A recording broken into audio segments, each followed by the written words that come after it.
The Silent Exit Part 2. The Discovery. Maya didn't need dramatic confirmation. She didn't need to catch Daniel in the act or hear whispered words of devotion on the other end of a phone call. The truth lived in the in-between spaces. The way he stiffened when she brushed against him. How his eyes never lingered long enough, how his smile no longer reached her. But, even so, knowing and proving are different things. One evening, while Daniel showered, Maya sat on the edge of their bed, staring at his phone where it lay charging. The glow of incoming notifications pulsed faintly, each one a taunt. Her hand hovered, trembling. She'd never been one to snoop, but then she thought about the nights she'd spent waiting up. The careful lies about late meetings, the perfume clinging to his clothes. She thought about the hollow ache that had made her feel less like a wife and more like a placeholder. She unlocked the phone. The evidence came fast. Text threads filled with heart emojis, words that once belonged to her alone. Miss you already. Can't wait until next time. You make me feel alive. The name at the top of the screen. Sienna. A co-worker. Maya's breath caught. Her stomach twisted as she scrolled through the chain of messages, each one slicing deeper. It wasn't a fling. It wasn't meaningless. This was intimacy. Emotional, physical, sustained. And she felt it all at once. Rage, grief, humiliation, an ache so raw she thought it might split her open. She placed the phone back exactly where it had been and sat in the dark until Daniel emerged from the bathroom, hair damp, towel slung low on his hips. He smiled absently, kissed her forehead, and muttered, "Don't wait up." And then he was gone again, leaving her in silence that roared. The next day, Maya couldn't concentrate at work. She drifted through tasks like a ghost, her mind replaying the messages over and over until she could recite them by heart. At lunch, she sat in her car, engine off, staring at nothing. She pulled out her journal, a habit she'd let slip years ago, and opened to a blank page. Her pen moved before she realized she'd started writing. He betrayed me. But worse than that, he made me doubt myself.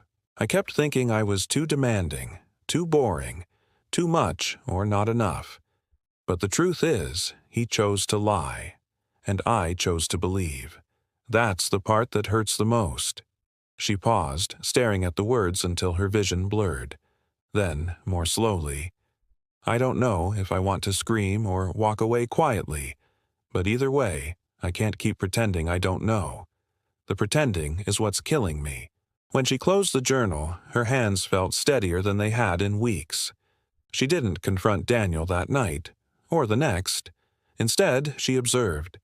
She noticed how he smiled at his phone, thumb hovering before typing quick replies, how he rushed through dinner, pushing food around his plate before claiming exhaustion, how his eyes always seemed to look past her, as though searching for someone else.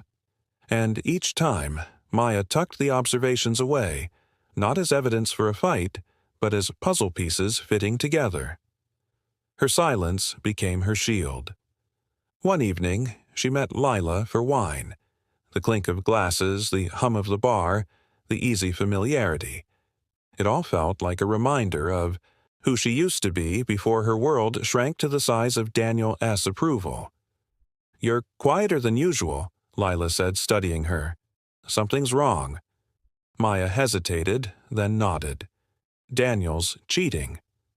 The words tasted metallic, but they were true. "Oh, Maya." Lila's face softened with anger and sympathy all at once. "What are you going to do?"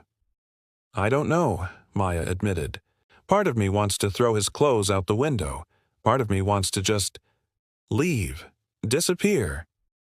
"Whatever you decide," Lila said firmly, "don't let him make you feel small.